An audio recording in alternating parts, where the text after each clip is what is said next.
But in order to live with others successfully, peacefully, and freely, we must be governed by a moral principle by which we can live with others. And that principle is the principle of individual rights. So in the handout I've given you, I've offered for you, I've given a series of quotes that I think will make some of these issues straight. I will note that rights are a moral concept, quoting from Ayn Rand from her article, Man's Rights.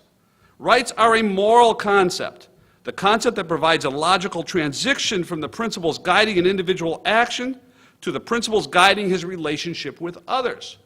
The principle by which we can live peacefully, successfully, and freely with others is the principle of individual rights.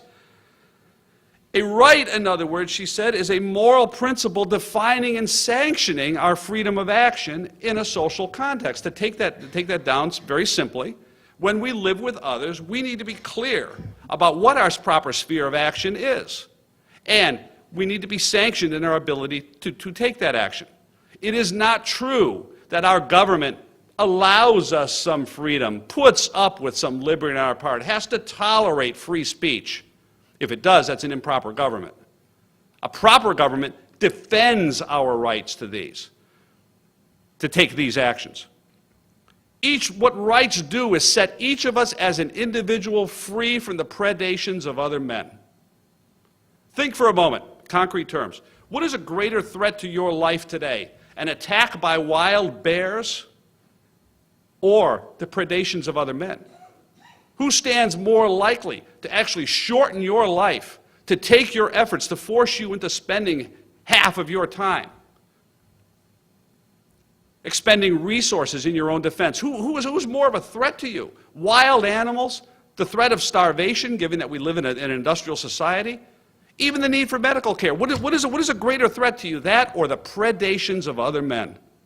And it is the predations of society, I submit, that are the greatest threat to us today. And the purpose of individual rights was to set each one of us free of those predations so that we can live our lives, exercise our own liberty, pursue our own happiness, and keep and dispose of our own property.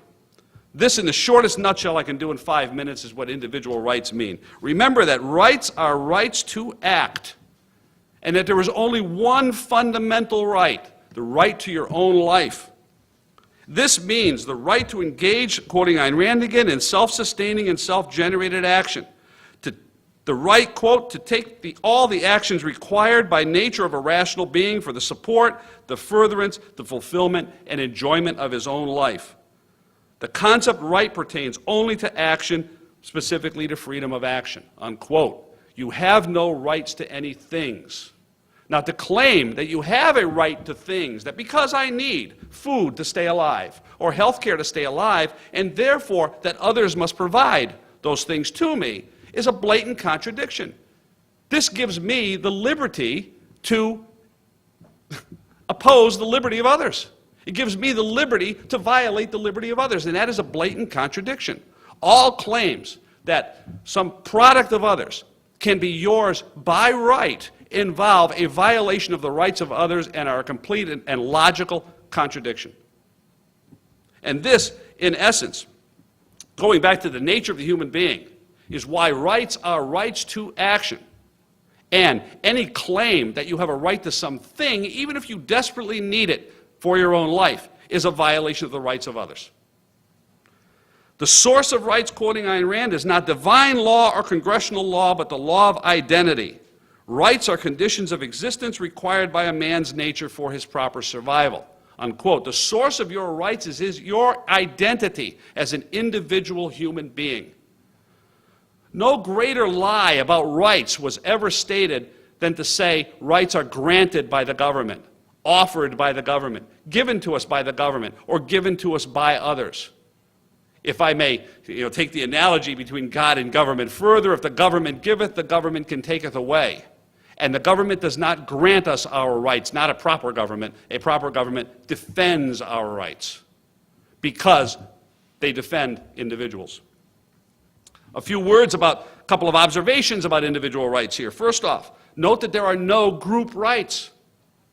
There are no rights for any hyphenated Americans as a group. There are no women's rights. There are no Native Americans versus non-Native Americans rights. Strictly speaking, there are no rights of doctors. There are only individual rights. There are only individual rights.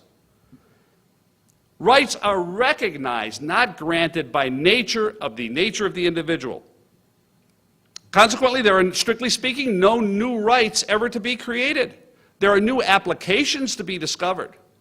New applications to be discovered, but no new rights to be created. It is not true, as theorists on both sides of the political spectrum have claimed, that if you want a right, simply pass an amendment or pass a law, and we will have it.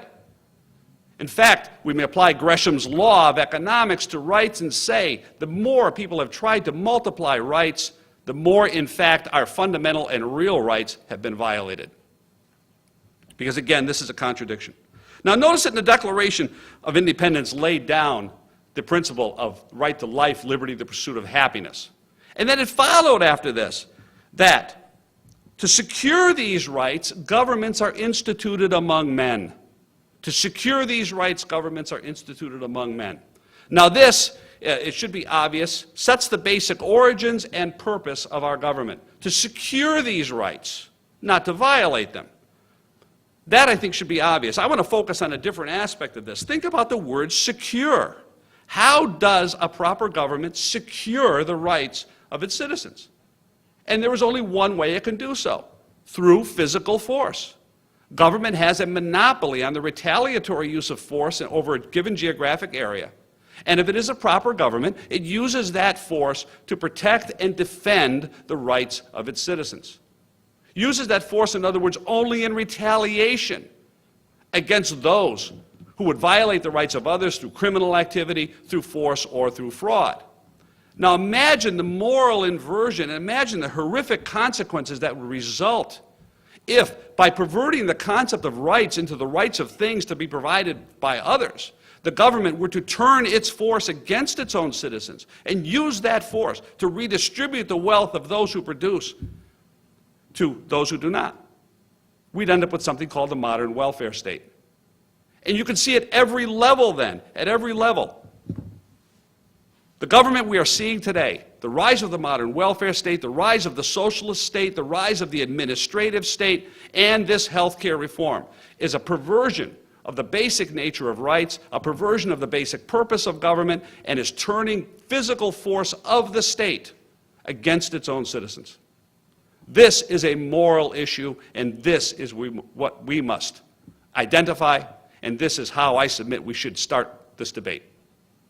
This is how we need to oppose this so-called health care reform. Now,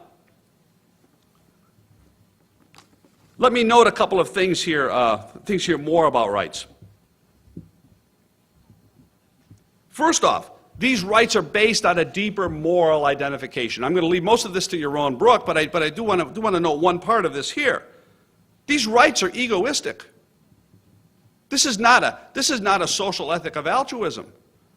This is not a statement of our duties to others. It is a statement and a moral principle defining our right, my right to pursue my own life, exercising my own liberty in the pursuit of my own happiness. And for each one of you, it is the same statement. It is your life, your liberty, the pursuit of your own happiness, keeping your own property. That is the purpose of this. In many ways, the founding political genius of the American founders was to do away with the idea that the purpose of government was to be this greater whole that would suppress the cells, its subjects, and to invert this back into its proper hierarchy and to place the individual at the top. To say that it is the individual by nature who has the right to life, liberty, the pursuit of happiness, and that to secure these rights, governments are instituted among men.